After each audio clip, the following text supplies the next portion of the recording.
करौली में मदन मोहन जी के मंदिर में झाड़ू का काम करते थे।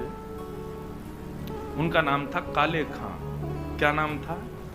काले खां। काले खां बड़े प्रसिद्ध हैं, मैंने उनका चरित्र पढ़ा भी है, श्री काले खां जी का। काले खां जी के नाम से आज भी मदन मोहन जी की आरती होती है, तो ऐसा होता ही नहीं कि काले खां को प्रणाम नहीं करते। देखो कितनी बड़ी बात, हमारे हिंदुओं के इष्ट ठाकुर जी हैं और उनकी आरती होती है, तो आरती में एक विजातीय व्यक्ति का स्मरण किया जाता है, तब आरती संपन्न होती है। श्री मदन मोहन लाल जी तो काले खां जो थे वो झाड़ू का काम करते थे मंदिर में। अपना घर चलाने के लिए उन्होंने ये कार्य स्वीकार किया। परंतु देखो यहां बहुत सारी बातें इसी कथा में सिद्ध हो जाएंगी। ठाकुर जी के प्रति प्रेम होने के लिए हमको हिंदू धर्म में होना, एक भक्त कुल में जन्म लेना, या हमारा एनवायरमेंट भक्ति युक्त होना जरूरी हो, ऐसा नहीं है। रैदास जी कहते हैं सो ही सुहागन प्रिय जाहि रीझे। भक्ति वो ही कर सकता है जिससे ठाकुर जी रीझे हों।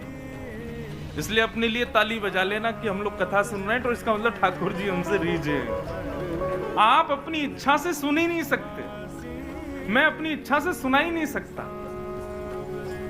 यदि मैं बिहारी जी जा रहा हूं, मैं कथा में आ रहा हूं, मैं वृंदावन जा रहा हूं, तो इसका मतलब यह बात निश्चित है कि ठाकुर जी मुझसे प्रीति करते हैं, इसीलिए संभव है।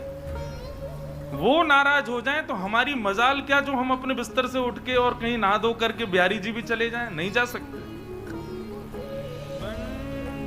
वो अपनी महफिल में हमको दाखिल कर लेते हैं, अपनी आंखों के आगे हमको खड़ा कर लेते हैं, इसका मतलब वो भी हमको देखना चाहते हैं, इसीलिए। तो काले खां एक विजातीय व्यक्ति, हिंदू भी नहीं था, केवल अपने घर को चलाने के लिए झाड़ू का काम करता था मंदिर के पास। इसी बहाने उसको कभी कभी मदन मोहन जी दिख जाते थे।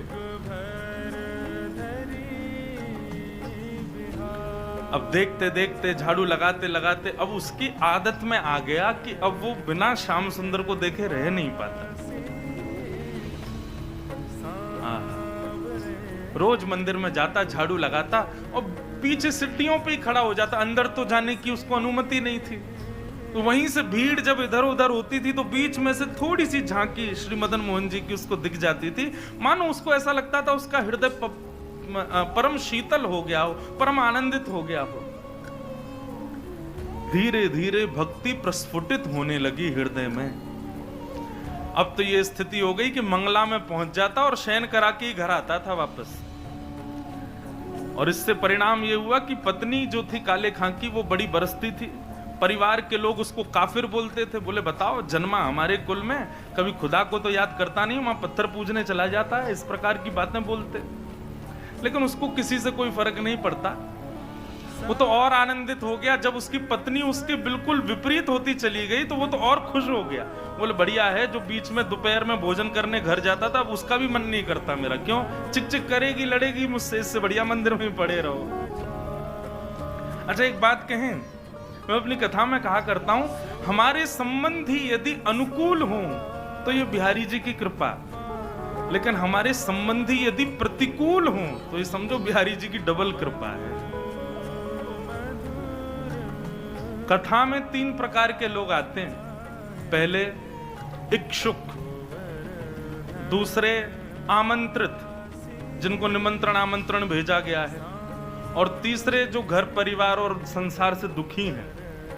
3 प्रकार के लोग कथा में आते हैं। यहाँ हो सकता है एक आध लोग ऐसे बैठे हो कि घर जाएंगे तो क्या, कुछ नहीं, सब लड़ेंगे झगड़ेंगे, पीछे पड़े रहे, इससे बड़े कथा में ही बैठे रहो। तो मंदिर कथाओं में जाने वाले 3 प्रकार के लोग होते हैं।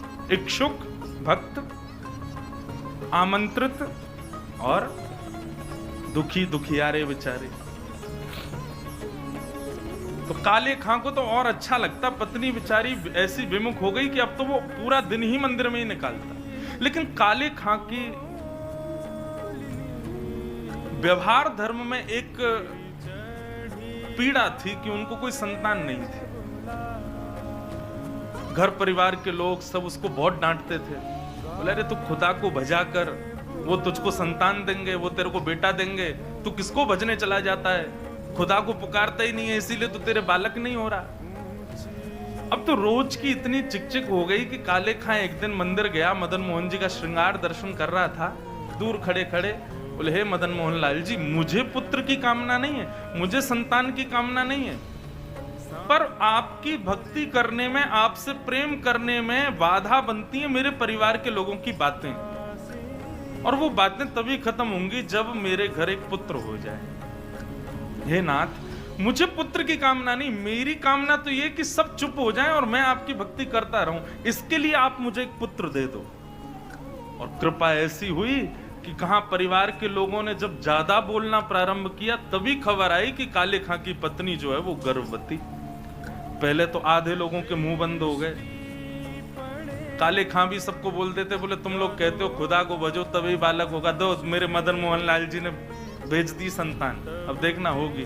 फिर ये हुई कि अब बेटी हुई तो समझेंगे कि इसके ठाकुर जी ने दी, बेटा हुआ तो समझेंगे हमारे खुदा ने दिया। बोले ऐसा नहीं,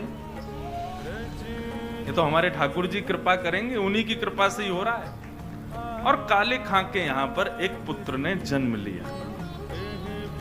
जन्म लेते ही महाराज काले खां बड़ा खुश, इसलिए नहीं कि पुत्र हुआ, इसलिए कि अब सबके मुंह बंद हो गए, अब मुझसे कोई कुछ नहीं कहेगा, अब मैं निरंतर मदन मोहन लाल जी का खूब दर्शन किया करूंगा।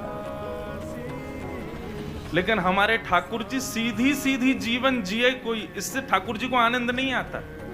हमें बिहारी जी बड़े चतुर हैं, खुद टेढ़े हैं तो इसलिए भक्तों का भी जीवन टेढ़ा मेढ़ा ही कर देते हैं। ये बात आप सबने अनुभव की होगी। जीवन में अगर 10-15 दिन बड़े खुशी खुशी निकल जाएं तो चिंता और बन जाती है, अब पता नहीं क्या होने वाला है, 10 दिन से कुछ हुआ नहीं है मेरे साथ, निश्चित कुछ तो होगा। अब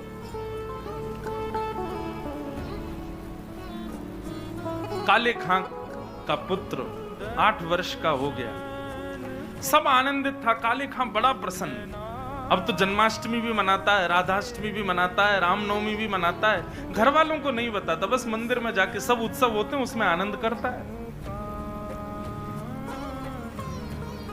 8 वर्ष का बालक काले खां का यमुना जी के तट पर, नदी के तट पर कहीं खेल रहा था अपने मित्रों के साथ, और एक सर्प ने उसको डस दिया।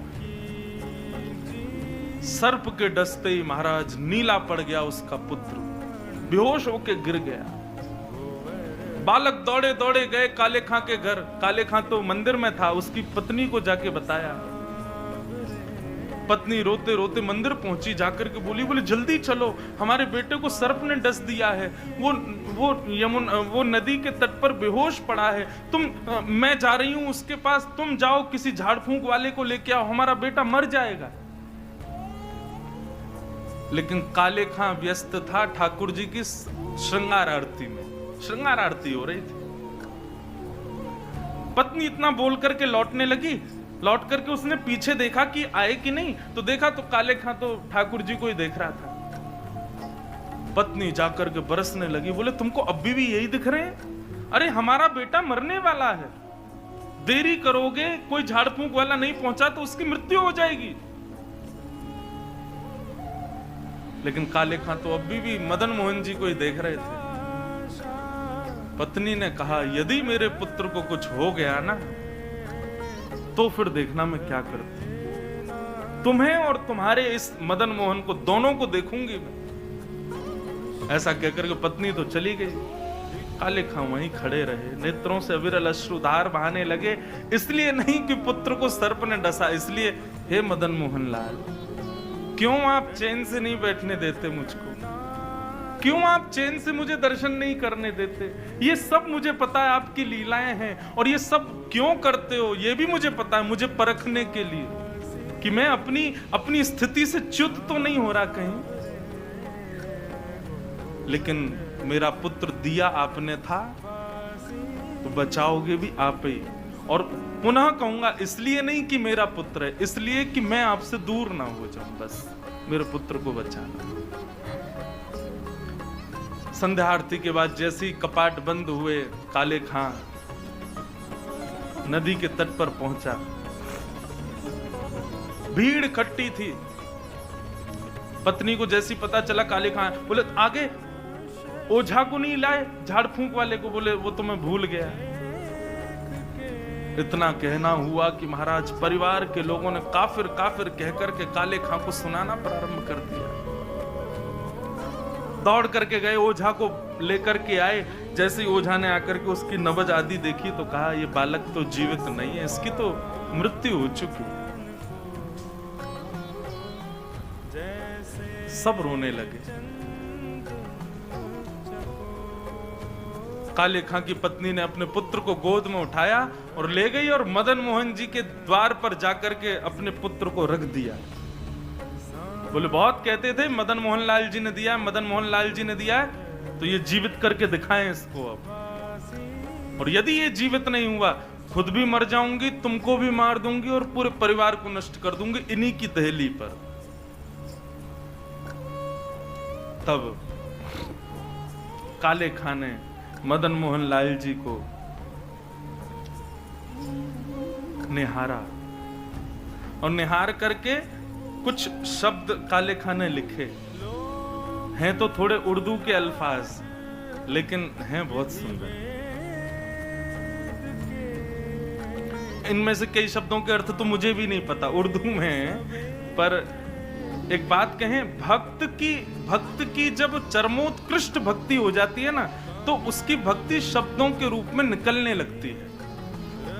जब भक्ति चरम स्थिति में पहुंचती है, कहां मीराबाई ने नहीं गाया, सूरदास ने नहीं गाया, तुलसीदास ने, सबने गाया। एक बात नोट कर लीजिएगा, जिसने पाया उसने गाया, और जिसने नहीं पाया वो गा नहीं पाया कभी। यदि बिहारी जी मिलेंगे ना, तो आप गाने का प्रयास नहीं करोगे, गाना अपने आप होगा, अपने आप प्रकट होंगे शब्द आपके मुख से। अभी हमारी स्थिति क्या है, अभी हम सूरदास के पद गाते हैं, अभी मीराबाई के पद गाते हैं, अपने हमारी कोई निर्माण नहीं है, अपनी हमारी कोई सामर्थ्य नहीं है। पर जिस दिन बिहारी जी मिलेंगे, उस दिन जिह्वा में सामर्थ्य आएगी और आप कुछ ना कुछ गाओगे, ये निश्चित है। जो पाएगा वो गाएगा। काले खां मदन मोहन लाल जी की ओर देखने लगा और कहने लगा, मुसफक साफीक रफीक दिल दोस्त मेरे नजदीकी हकीकी ख्याल कीजिए। मेहरबान कदरदान आला तू जहान बीच, मुझसे गरीबों का गुनाह माफ कीजिए। काले बेकरार खड़ा तेरे दरबार पे, नंद के कुमार जरा गौर अब कीजिए। हिंदुओं के नाथ तो हमारा कुछ दावा नहीं, जगत के हो नाथ तो हमारी सुध लीजिए। हे मदन मोहन लाल, एक द्वार पर खड़ा है तुम्हारे, यदि तुम हिंदुओं के नाथ हो तो हम वापस चले जाएंगे, कोई कृपा मत करना। पर मैंने सुना है लोग आपको जगन्नाथ बुलाते हैं। जगत के हो नाथ, जगत के हो नाथ तो हमारी सुध लीजिए।